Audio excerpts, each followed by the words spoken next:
Yeah, good. Oh, good. Yeah, yeah. Okay, Yeah. so remember when we talked about social, right? Socialization. Yes, I remember. There's different theories on this, but this is mine. Okay, and again, you got to get to know your dog. Alright, so if you have a pup, and this is going to be super important, okay? We have this thing with dogs that we call the hierarchy of needs. Hierarchy, I can't spell, but that's okay. We've got that in psychology too. Is it Maslow? That's right. Is it Maslow? That's it. So, I didn't even know his name was Abraham. Did you know that? Abraham Maslow? I didn't know that. He actually stole it from a person of colour who created it. So there's like a racist history to it. Yeah. So it actually wasn't his idea, but he got all the he took the credit. Took the credit because he was a white man. I can't trust all these I know. scientists and stuff. No, Cancel culture didn't exist back then. But care, to be honest. Like, I get it. Like, we all want credit. Understand? Whatever. Anyway. So let's use it for what we need it to. Let's just use this for now, right? Anyway, dogs are a bit simpler. Okay, first level is safety. Ooh, safety. Can't spell. I'm tired. Okay. So safety is number one. Number two is comfort. And number three is acquisition. Another word I can't spell. I don't know. Because I hear all these things and they sound good, and I'm like, but how do I spell them? I'm the opposite. I've read words and I know how to spell them, but I don't know how to pronounce them. I have that too.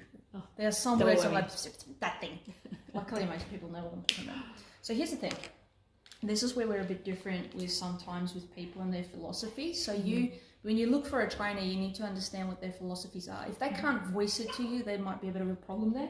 But if your philosophies are very similar, you should be fine. Safety is where the dog, so if a dog goes into a new environment or something new enters their environment, they need to assess. Okay, and this is about independence and being street smart and all that stuff that people talk about for humans. Okay. Dogs use their senses, nose, eyes, ears, to see, is there a bear that's going to eat me or not? Or is it too hot? I don't know, right? So for me, sniffing is a very important activity. Okay. I allow my dogs to sniff to a degree. Doesn't mean I let them walk up to a snake. That's not what I do. But for me, it's so important to let them assess whether or not they're safe. With their own skills. Especially when they hit that fear period. Yeah. Do you remember when it was? 14 to 16 weeks. Yay, you got it. I told you I'm going to be a star pupil. That's it.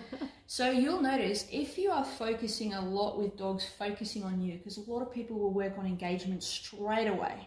That's nice if you're doing sport and if you're in a ring and all that sort of stuff.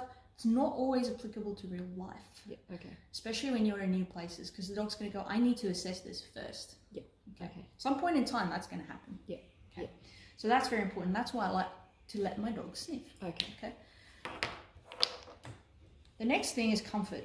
Comfort is all about, am I comfortable? So some dogs it could be what's the temperature. Some dogs it could be, I'm thirsty, I want a drink. I don't know. Acquisition is all about drive. Okay, I was wondering what that was. Yeah, and it's what they want. So if I teach you one thing today, if out of all the lessons we do, you take one thing away, and that is dogs are selfish creatures and they do what they want for themselves, not for love.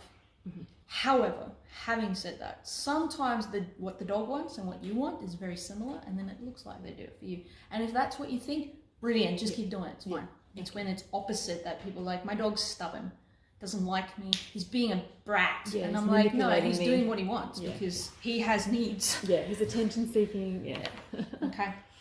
So, what I just want to mention, sometimes what confuses people, good point, and this is where you need to get to know, right?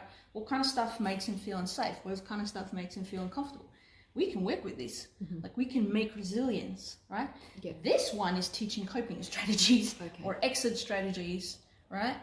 Like, don't run when a lion walks up to you. That's so hard. I don't know if you've ever seen an actual real lion. Never. They're very scary. Yeah, Even if they just look like they're asleep, I'm still like, myself. Because if I run, I know their prey drive is going to activate. Yeah. Okay. So you've trained dogs to be around lions and not run? No. I've worked with different wild animals in Africa. So I've been very privileged. Yeah. Rhinos, not the same.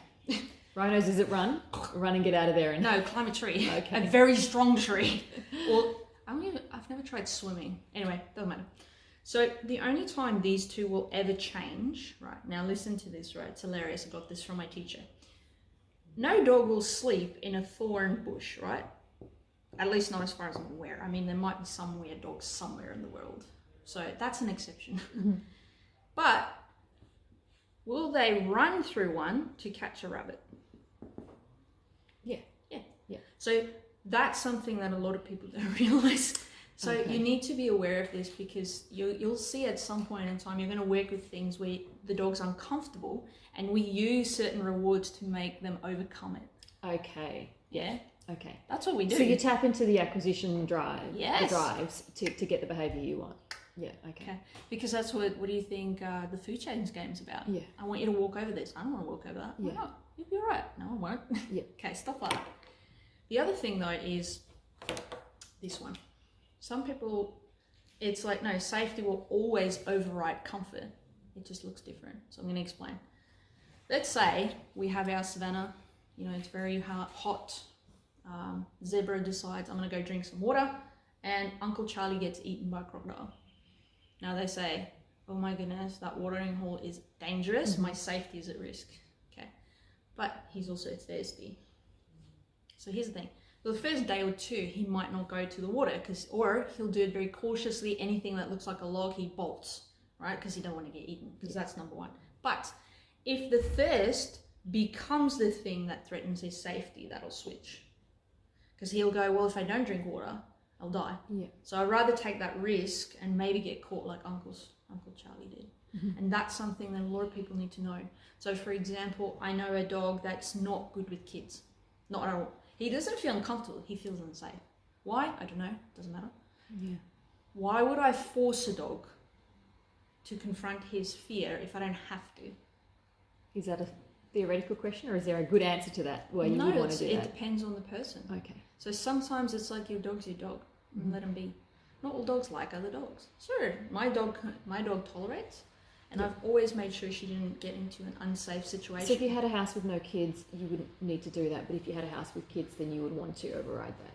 Okay. And that's where you got to get to know your dog. Because sometimes with us dog trainers, we'll actually get to a point where like, this isn't a good match. Because the lifestyle is not working for the dog. There's too much compromise from the dog. Or there's too much compromise from the owner.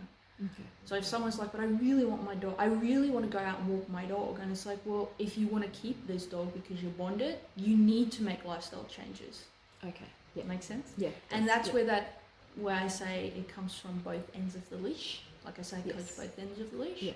Obedience is a relationship. Okay. Yeah. The I'm gonna reason, write that down. go for it. And there's a reason why I'm mentioning this.